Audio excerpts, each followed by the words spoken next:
Feito. O texto de Hebreus capítulo 6 abre a lição dessa semana, especificamente esse tema, que é o que a gente está vendo aqui. Nós vamos falar dele um pouco mais à frente, que é essa questão do estar atrás do véu, mas tem uma parte do tema que é a essência da lição dessa semana, que é a discussão central da lição dessa semana, que é essa expressão, âncora da alma. Do que se trata essa lição? Qual é o assunto? Qual é o ponto de atenção da lição dessa semana?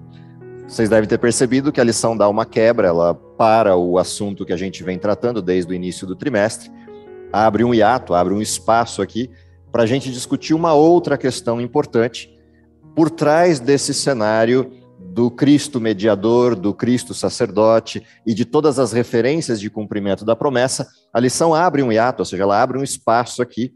E esse espaço que ela abre exatamente para a gente discutir quais são os riscos do processo. Ou seja, o capítulo 6, de alguma maneira, provoca a igreja, provoca os cristãos a olhar para si mesmos e entender quais são os riscos que eles enfrentam em, vivendo o evangelho, poder se perder no processo, seja pelo distanciamento deste Cristo, seja pelo afastamento de Deus, seja pela presunção de achar que já está resolvida a conta ou por qualquer outro fenômeno que desvie o foco. E como consequência disso, a perda completa daquilo que é o ministério de Cristo no santuário, a perda da salvação. Esse é o assunto central da lição dessa semana. Dentro desse tema, a gente vai ver no texto da semana alguns pontos interessantes. O primeiro deles é a advertência que Jesus faz, e não é uma advertência qualquer. A advertência feita a partir do texto de Paulo na inspiração é uma advertência direta que a gente vai encontrar na lição de segunda-feira, que é a advertência contra a impossibilidade do retorno, a impossibilidade da resolução daquilo que é o afastamento produzido por Deus. E esse é um grande problema na advertência que ele faz.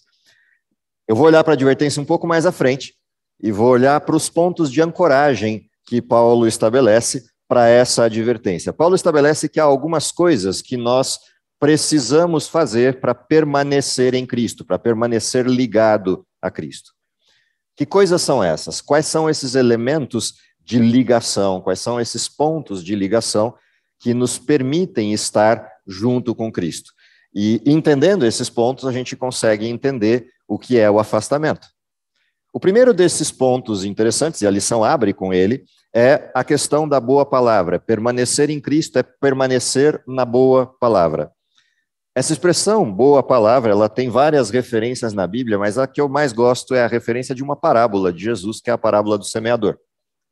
Todo aquele que aceita o evangelho, ou seja, todo aquele que é recebido no evangelho, ele tem dentro do coração plantada uma semente que germinou.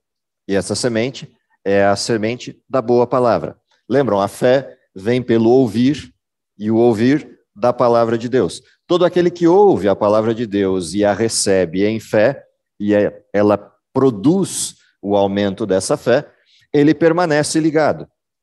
E, portanto, a gente começa com uma advertência de que essa ligação do ouvir a boa palavra, receber a boa palavra e permitir que ela germine no coração, é o primeiro antídoto para garantir que esse afastamento não ocorra, para garantir que esse distanciamento de Deus não ocorra.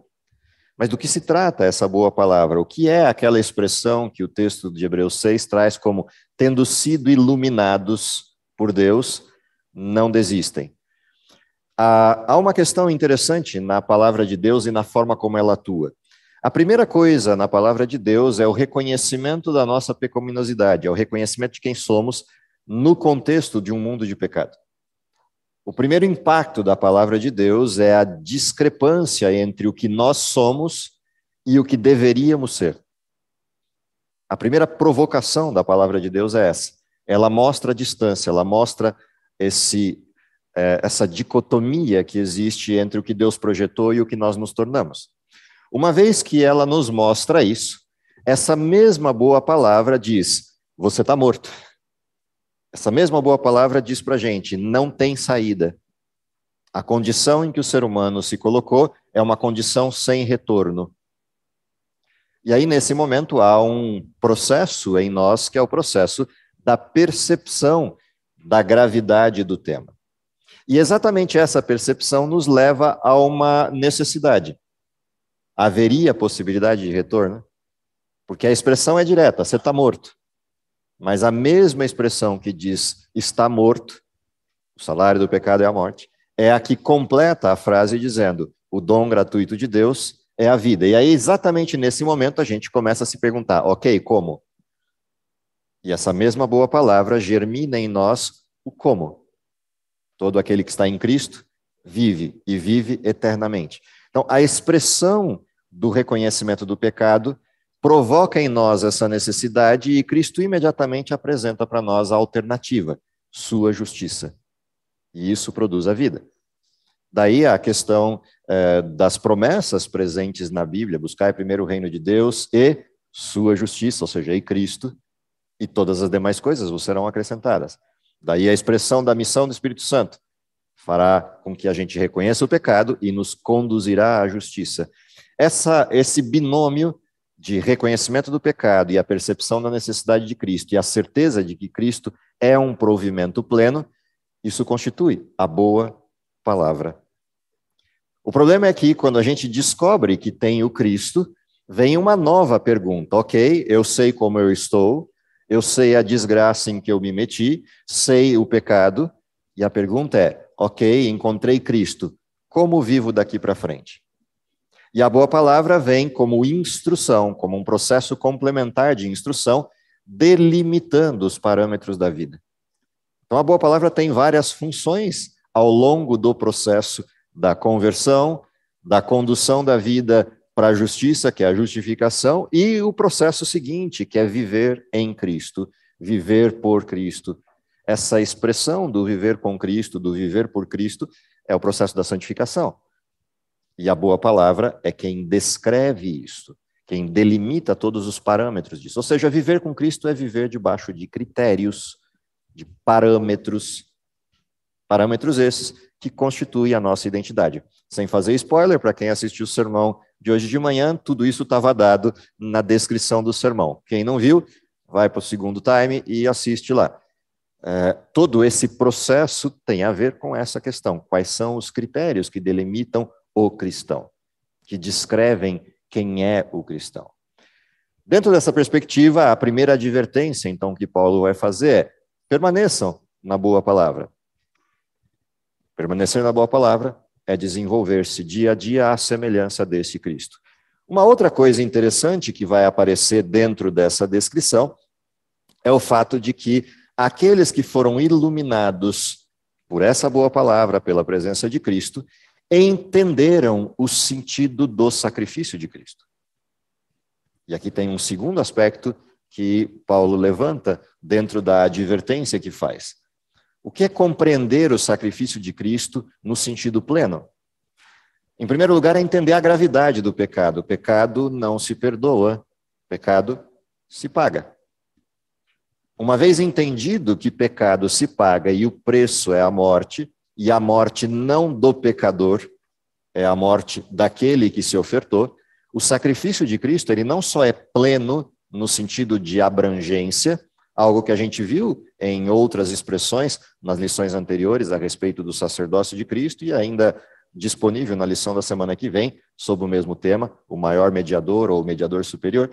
Essa expressão do sacrifício pleno, ela é compreendida pelo cristão e uma vez compreendido, ele entende aquilo que foi sua responsabilidade nessa cruz. E é nesse sentido que a compreensão do sacrifício é importante no aspecto do desenvolvimento do processo da justificação. Ou seja, eu entendi que um daqueles escravos é minha responsabilidade. Eu entendi que a morte de Cristo é minha culpa. É meu problema. Eu causei isso. E entendendo isso e assumindo isso, a compreensão do sacrifício ela se modifica para além de só entender, ele morreu por mim. Ok, isso é justiça forense. Não, ele morreu por mim, mas eu sou o culpado dessa morte. Eu provoquei a morte, eu puxei a cordinha da guilhotina, eu dei a martelada no prego, eu passei a espada no pescoço. Eu sou o responsável. E esse é o sentido do sacrifício, a percepção que o cristão tem, uma vez reconhecendo o seu pecado, do que foi o sacrifício. E percebe que isso começa a produzir dentro do cristão uma modificação de condição. Quando a Bíblia diz o amor de Cristo nos constrange, esse constrangimento tem a ver com isso. Tem a ver com esse reconhecimento da culpa que implicou a morte. Eu entendo o que eu fiz, em todas as dimensões. Uma vez entendido isso, qual é o passo que eu dou? Eu posso dar um passo de negação, ou posso dar um passo na direção deste que morreu.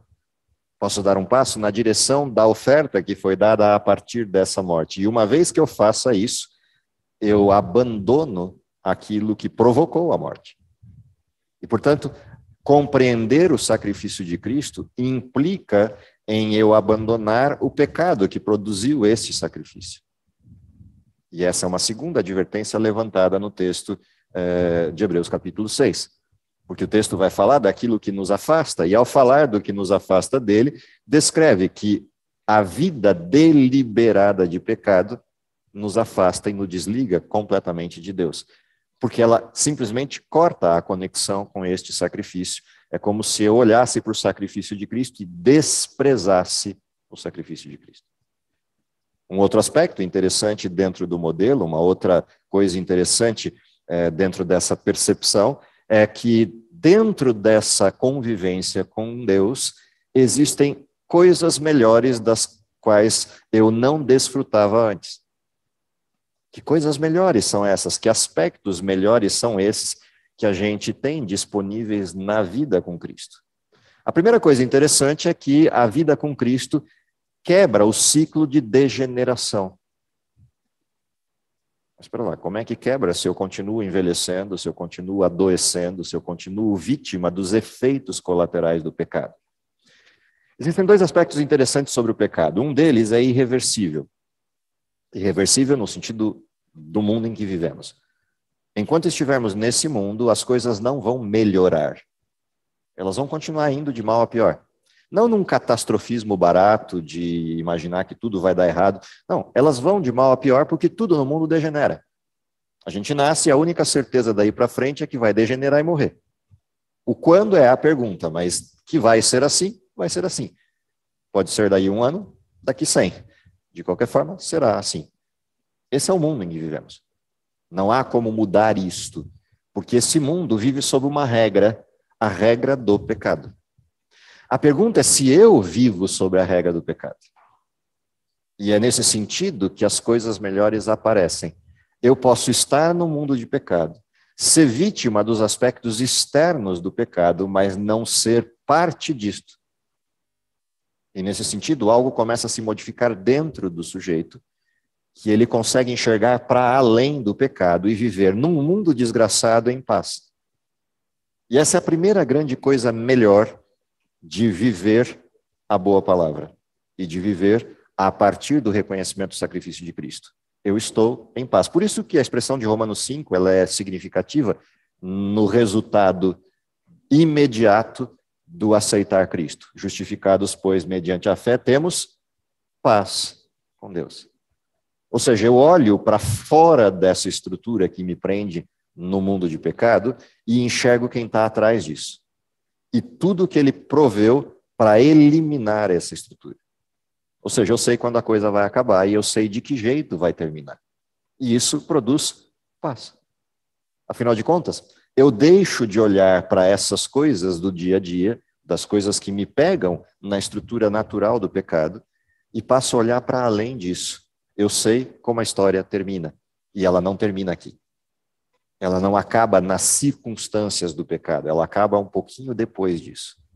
E acaba de um jeito totalmente diferente. Porque tudo isso será refeito, será revisto, será passado a limpo em direção à perfeição. Esse é um aspecto. Um outro aspecto interessante das coisas melhores é que de fato são melhores inclusive aqui. No sentido de que a vida não só é uma vida de paz, mas ela se torna uma vida leve. Mas como é possível uma vida leve no meio da desgraça que a gente vive, com todos os problemas que dia a dia se apresentam? Eu consigo enxergar para além do problema. E se eu consigo enxergar para além do problema, o problema está lá, eu até estou sentindo o impacto dele, mas a vida continua leve, porque eu sei que alguém pode levar o problema. Alguém pode suportar o problema e pode me suportar no problema. E isso torna a vida leve, inclusive aqui. Ou seja, eu posso desfrutar de coisas daquilo que a perfeição guarda neste mundo imperfeito. E essa é uma outra questão importante, porque não só eu tenho paz, mas eu tenho esperança. Esperança naquilo que é futuro, mas esperança no presente, de que Deus vai conduzir as coisas da melhor forma, para além daquilo que eu enxergo. E isso torna a vida leve. Não displicente, apenas leve. A gente continua com as responsabilidades, a gente continua nas lutas e nos embates, mas a vida se torna leve porque eu sei por quê. E eu sei quem está por trás disso. Essa é uma outra coisa interessante dessas coisas melhores, dessas coisas superiores que a gente usufrui quando reconhece Cristo como âncora da alma. Mas não é só isso. A gente encontra uma outra coisa melhor, que é o sentido da vida, o propósito da vida, ou, em outras palavras, a gente encontra quem a gente é. A gente volta ao início das coisas e se reconhece outra vez. Uma das maiores dificuldades do mundo é a ausência de propósito. As pessoas correm vida maluca para cima e para baixo sem saber para onde estão indo. E começam a estabelecer alvos, padrões, sonhos específicos para tentar suprir esse vazio, que é o vazio de não saber para onde está indo, ou de não saber qual é o fim de tudo. E chega uma hora no processo que esse ciclo interminável de buscar algo que resolva esse vazio dá conta de que não há esse algo. E aí só há duas alternativas: retornar à fonte de tudo e encontrar esse propósito, ou o desespero de não ter encontrado. E não há jeito de terminar o processo que não seja uma dessas duas formas. Ou o desespero de não ter encontrado, ou a alegria de, mesmo que tardiamente, ter encontrado essa paz que vem do propósito, a razão por que estamos aqui ou a razão por que existimos.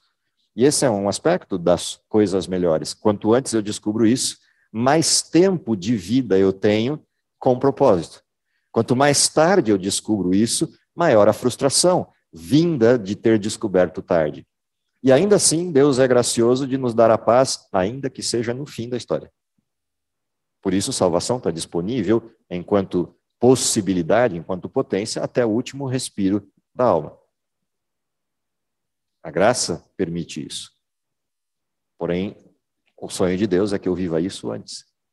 Porque eu terei a oportunidade de uma vida com propósito e terei do que me lembrar. E o fim do ciclo, em lugar de frustração, traz paz.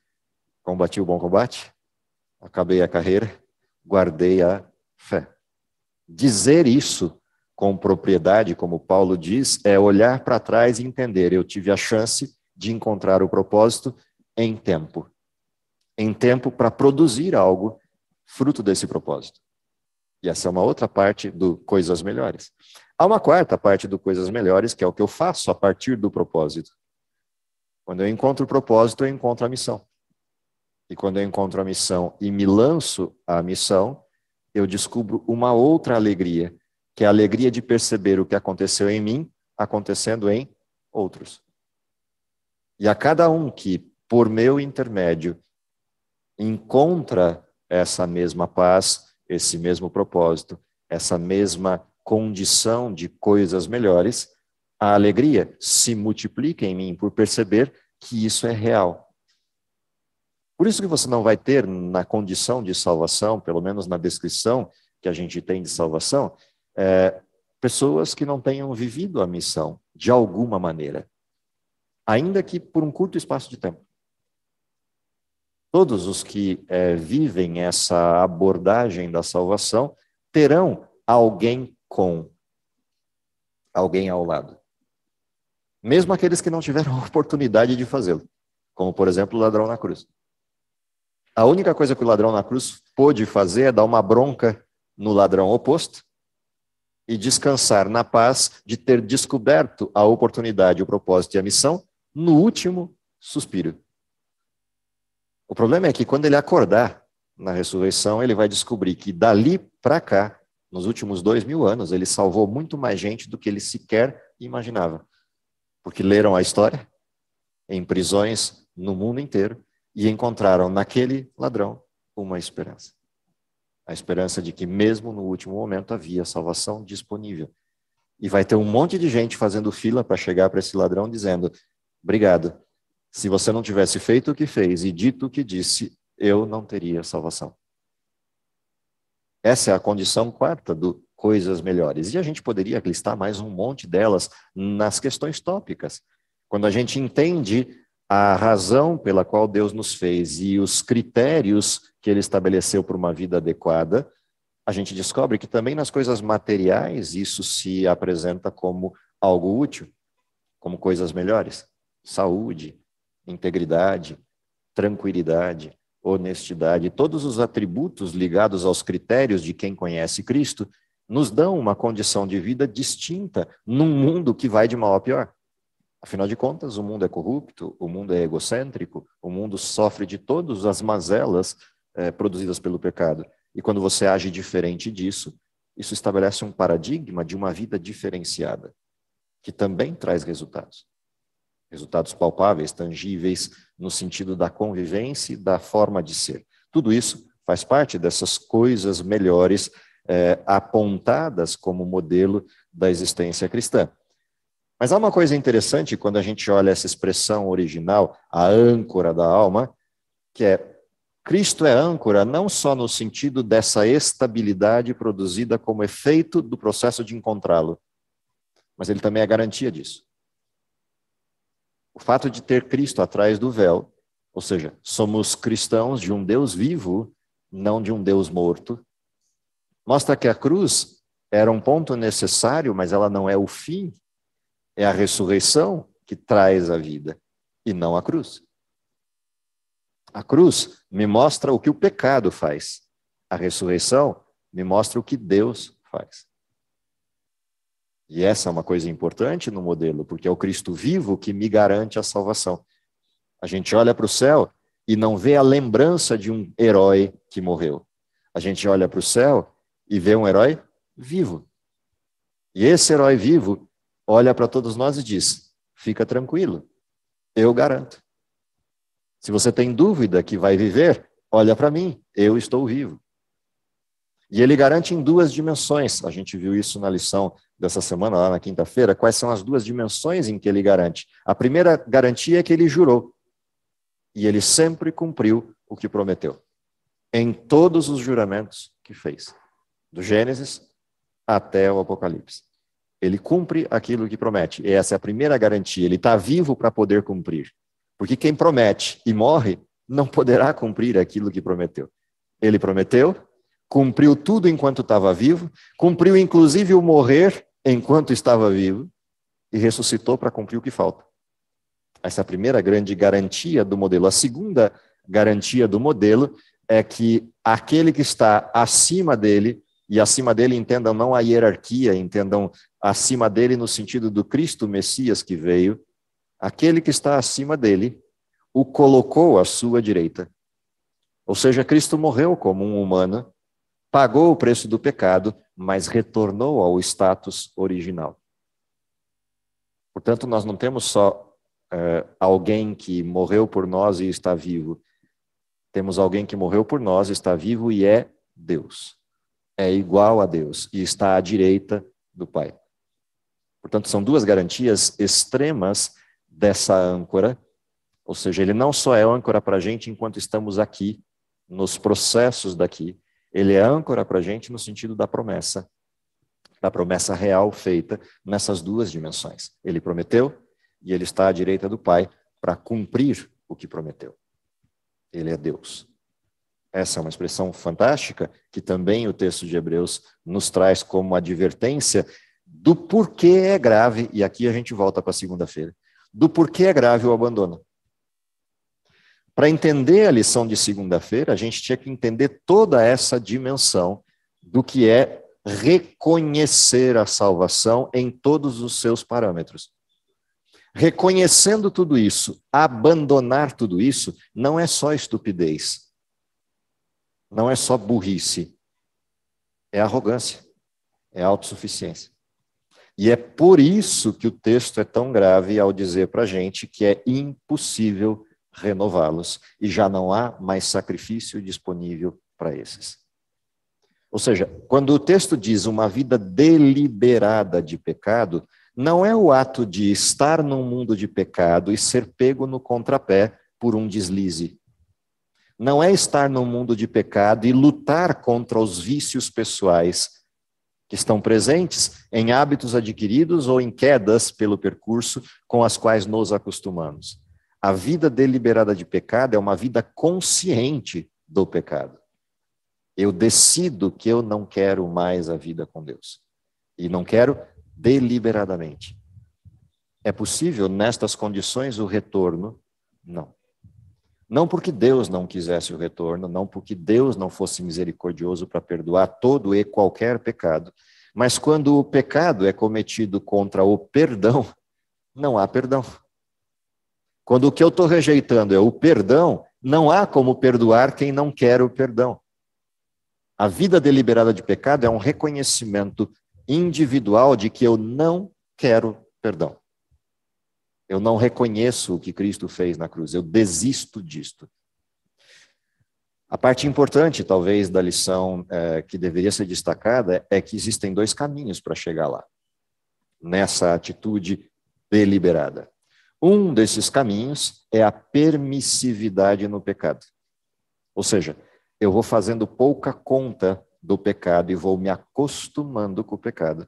E chega uma hora que a provocação do Espírito Santo em mim se torna um incômodo de tal ordem que eu não quero mais o incômodo.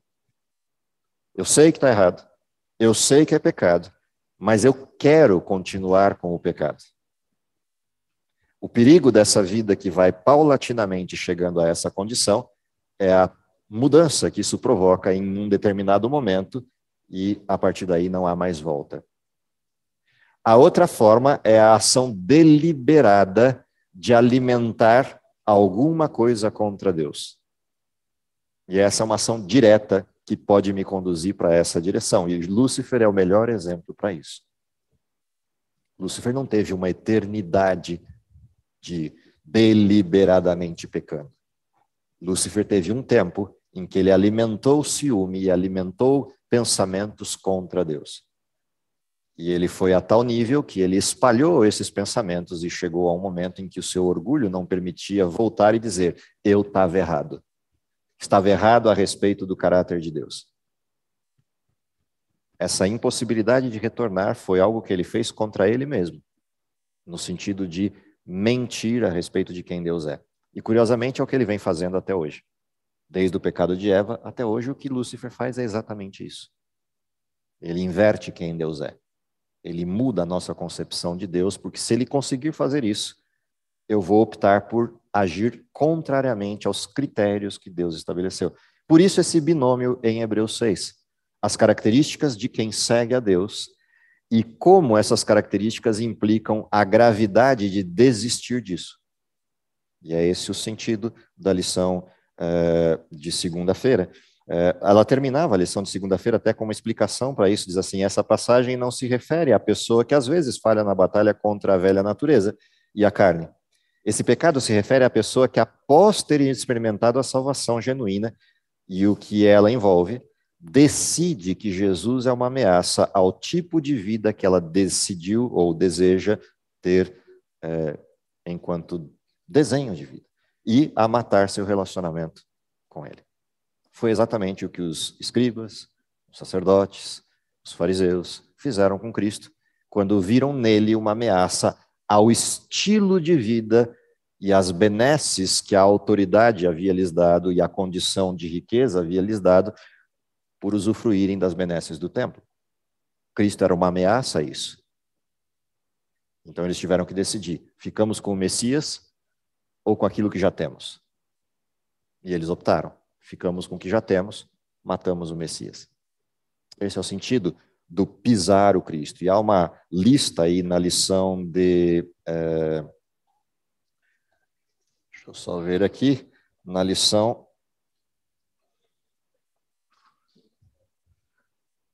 de terça e quarta-feira, há uma listinha de elementos interessantes sobre essa decadência.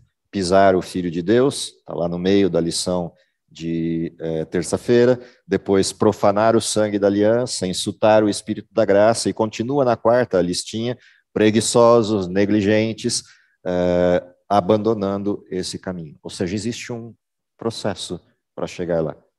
Qual é a grande advertência que fica nesse ato, e por que esse ato é aberto aqui no livro de Hebreus? Porque se você reparar, vai passar o capítulo 7, o capítulo 8, o capítulo 9, você vai chegar no capítulo 11, e quando você chega no capítulo 11, o que você descobre? Lá tem uma listinha de gente. Nessa listinha de gente que termina no 12 com a pessoa de Cristo, você vai descobrir que na lista do capítulo 11 só tem pecadores. Essa é a listinha do capítulo 11. Todos eles tiveram falhas. Todos eles tiveram seus percalços de altos e baixos ao longo do caminho, mas nenhum deles desistiu do Cristo. É por isso que eles estão numa galeria de heróis da fé. Ou seja, eles entenderam quem eram, reconheceram seu erro, se arrependeram do erro e realinharam a caminhada. Diferente daqueles que não estão na galeria. E a galeria tem todo tipo de gente. De um Sansão, que vai até o fim da vida desperdiçando as oportunidades e na última oportunidade resolve o que podia ter resolvido desde o início da vida. Há sujeitos que você olha a vida e ela aparece como uma integridade quase absoluta. Mas é porque não eram perfeitos que estão na galeria. Porque foi a fé que os moveu naquela direção. E essa é a grande questão dessa advertência de Hebreus 6. Ou seja, não adianta ter o melhor mediador do mundo. Não adianta ter o rei que prometeu e veio. Não adianta ter o melhor dos sacrifícios. Se eu desisto no caminho. Se eu abandono pela futilidade da vida. E essa é a grande preocupação da advertência de Paulo e deveria ser a nossa grande preocupação em relação a tudo isso. Vou terminar com os textos da lição de sexta, também do Caminho a Cristo, que tem sido recorrente no término das lições desse trimestre. Diz assim: a luta contra o eu é a maior de todas as batalhas. A renúncia ao eu, sujeitando tudo à vontade de Deus, requer uma luta, mas a pessoa deve se submeter a Deus antes de ser renovada em santidade. João desejava ser semelhante a Jesus e, sob a transformadora influência do amor de Cristo, tornou-se manso e humilde. O eu estava escondido em Jesus, mais que todos os seus companheiros. João se rendeu ao poder dessa extraordinária vida e por isso a vida de João termina como terminou. Em dois aspectos interessantes. Termina ao pé da cruz, na sua fase 1, o único discípulo ao pé da cruz. E termina depois de todos os discípulos na fase 2, o único vivo para contar a história. O último legado do primeiro século. O resultado só foi possível por causa desse detalhe. João desejava ser semelhante a Jesus e fez isso. O apelo de Paulo é que a gente faça o mesmo, que a gente mergulhe na mesma condição e execute aquilo que nos foi dado como legado. É o meu desejo para vocês, é o desejo para mim, até que a gente possa encontrá-lo em definitivo. Vamos orar? Querido Pai que está nos céus, te agradecemos pelo dom da vida, te agradecemos porque apesar de todas as dificuldades que enfrentamos, temos a certeza de que por trás de todo esse cenário existe um Deus compassivo, um Deus amoroso, um Deus misericordioso, que estende os seus braços pela graça em direção de nossa salvação, mas também nos dá o poder para que possamos viver as dificuldades desse mundo, enfrentá-las dia após dia, com a paz e com a serenidade que vem do alto. Dá, Senhor, que reconhecendo tudo isso, possamos encontrar e firmar o nosso propósito e nos lançarmos na missão, preparando o caminho para a Tua vinda, e se possível, que ainda possamos vê-lo voltando em nossa geração, é o que lhe pedimos por Jesus. Amém.